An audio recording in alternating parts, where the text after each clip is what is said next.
Hello friend, कैसे हैं आप सब। देखिए, अभी हम प्रकाश के परावर्तन से कुछ बताने वाले हैं जो मानव नेत्र से सम्मिलित होगी। ठीक है, तो देखिए मानव नेत्र में क्या क्या होता है। सबसे पहले क्या है कि प्रकाश की किरण जो होती है सूर्य से, यानी जो सन से किरण निकलती है, ये कैसा किरण होती है, तो किरण के बारे में, यानी रेज जो निकलती है, ये रेज किस आधार से रहता है, तो ये रेज जो होती है वो श्वेत होती है। किस प्रकार की होती है? श्वेत प्रकाश होती है, श्वेत किरण। ठीक है, तो ये किरण जब पानी की बूंदे हो या तो फिर प्रिज्म, आप लोग को ऐसे बुक में दिया हुआ है कि कोई एक प्रिज्म पर अगर श्वेत रोशनी इस साइड से मारा जाए,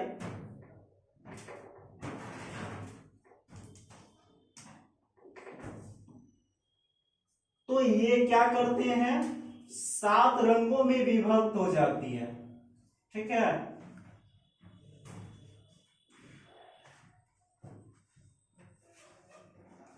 इस 7 रंगों का नाम क्या है, यहां से आ जाता है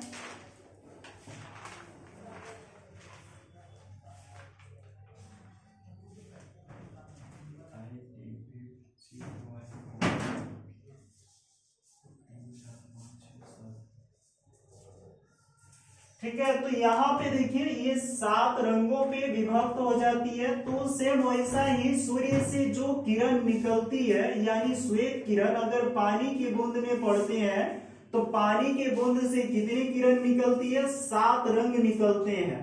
ठीक है, तो ये 7 रंग कैसा कैसा होता है, यहाँ पे ध्यान से देखिएगा। नीचे जो होती है उसका तरंगदैर्घ्य क्या होती है? कम होती है। तरंगदैर्घ्य तरंगदैर्घ्य क्या होती है? इसका कम होती है। उससे अधिक इसका होता है, फिर उससे अधिक इसका होता है, उससे अधिक इसका होता है, फिर उससे अधिक इसका होता है, उससे अधिक इसका होता है, सबसे अधिक इसका होता है आर का। यानी ये लाल है, रेड, ये ऑरेंज है, ये येलो है, और ये ग्रीन है, उसके बाद ये ब्लू है, उसके बाद ये इंडिगो है, और ये वायोलेट है। ठीक है, तो इसको हिंदी में क्या बोला है? बेजनी, बेजनी पीनाला। ठीक है, तो यहाँ पे देखिए बेजनी पीनाला, बैगनी हो गया, जामुनी हो गया, नीला हो गया, पीला हो गया, और नारंगी हो गया। उसके बाद क्या है?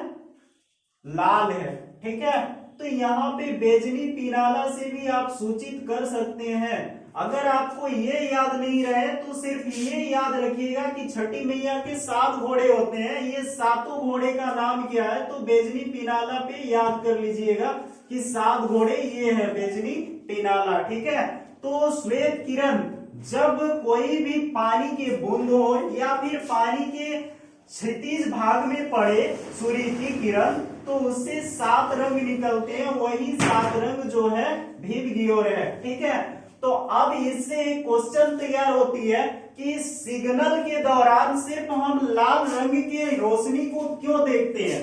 तो यहाँ पे बताया जाएगा कि सिग्नल के दौरान अगर ट्रेन रुकती है तो किस रोशनी को देख के रुकती है, तो किस कारण से ये रोशनी को देख के रुकती है, ये क्वेश्चन तैयार हो सकता है। तो बता देते हैं कि ये जो ट्रेन रुकती है, ट्रेन हो गया आपका ट्रैफिक में कोई भी गाड़ी जो रुक जाती है, तो क्या होती है कि ट्रैफिक में रुकने के पहले ये रेड लाइन में, यानी रेड बल्ब देखने के बाद ही गाड़ी का स्टॉप होता है। ठीक है ना, तो आर से स्टॉप होता है। ठीक है, उसके बाद येलो से कंटिन्यू, उसके बाद ग्रीन से गो। ठीक है, तो यहाँ पे देखिए स्टॉप करता है, कौन करता है? रेड करता है, और येलो क्या है? कंटिन्यू, यानी जारी रहेगा, और ग्रीन क्या करता है? जाने के लिए तैयार रहेंगे, चलते बनेंगे। अब यहाँ पे बताइए, अगर ये स्टॉप हो रहा है तो रेड ही क्यों चुना स्टॉप के लिए? इसलिए चुना रेड को कि लाल का जो है ना तरंगदैर्घ्य ज्यादा है। अगर ये धुआं भी आए, कोहरा भी आए, तो हम लाल रोशनी को दूर से ही देख सकते हैं। अगर विश्वास नहीं हो तो आज के जमाने में लड़कियां अपने ओठ में जो लिपस्टिक लाल रंगों की लगाती है तो वो सिर्फ अट्रैक्शन के लिए लगाती है, क्योंकि वह अट्रैक्ट हो जाएगा। कोई भी लड़का देखेगा लाल लिपस्टिक को तो अचानक उस पे आंखें उसकी ओर गड़ जाएगी, ठीक है। इसी कारण से लाल रंगों का ही लिपस्टिक की कंपनी ज्यादा बनाते हैं। तो लिपस्टिक से तो ये आपको आभास हो गया कि लाल रंग का क्या होता है, तरंगदैर्घ्य ज्यादा होता है, ठीक है। और बैंगनी का क्या होता है, सबसे कम होता है। बैंगनी रंगों की जो तरंगदैर्घ्य होती है सबसे कम होती है। अब यहाँ पे क्वेश्चन ऐसा भी पूछेगा कि येलो को क्यों चुना कंटिन्यू के लिए, तो येलो जो है वो पास जाने के बाद पता चलता है कि हमको कंटिन्यू रखा। और वो हरा को क्यों चुना, देख लीजिए यहाँ पे violet, Indigo, blue, green. Blue के बाद आपका ग्रीन का तरंगदैर्घ्य आ जाता है, इसी कारण से इसको गो में रख दिया, ठीक है। अब यहाँ पे एक और क्वेश्चन तैयार हो रही है कि रेड को तो चुन लिया, इंडिगो को चुन लिया, अब यहाँ पे आएगा कि तारे क्यों टिमटिमाते हैं, ग्रह क्यों नहीं टिमटिमाते हैं, तारा भी तो यहाँ पे है। तो देखिए तारे जो है ना हमारे सौर मंडल में सबसे ऊंचे भाग में है, यानी फर जो दूरी पे है, ठीक है। और ग्रह जो है कहाँ पे है, नजदीक में है, ठीक है। तो ये नियर है, हमारे आंखों के बहुत करीब रहता है ग्रह। तो ग्रह जो है वायुमंडल में धूल कण नहीं रहते, और ये जो स्टार्च, ये धूल कण की मात्रा कम होने के कारण ग्रह में अपवर्तन की क्रिया नहीं होती है। किसकी, सूर्य के प्रकाश की किरण जब धूल कण से टकराएगी तो टिंडल इफेक्ट होगा। अब टिंडल इफेक्ट जब नहीं होती है तो दिशा निर्देश, यानी हम कुछ देख रहे हैं, अचानक हमारे आंखों के सामने कोई एक पट्टी गिर जाए तो हमारी रोशनी यानी आंख की जो प्रकाश की दिशा है वो कोवर हो जाती है, यानी बंद हो जाती है। उस कोवर को बंद कर देता है तो कौन करता है, ग्रह कर देता है। तो ग्रह कैसे टिमटिमाएगा, ग्रह टिमटिमाता नहीं है। लेकिन तारे क्या होते हैं कि ये जो धूल कण ज्यादा दूरी में रहने के कारण वायुमंडल में धूल कण की मात्रा अधिक होती है और रोशनी जो है वो धूल कण से टकराती है। टकराने के कारण हमारे आंखों की रोशनी इस धूल कण को देख के लगता है कि तारे टिमटिमाते नजर आते हैं। तो किस कारण से, तो तारे का टिमटिमाना प्रकाश के अपवर्तन का कारण है, ठीक है।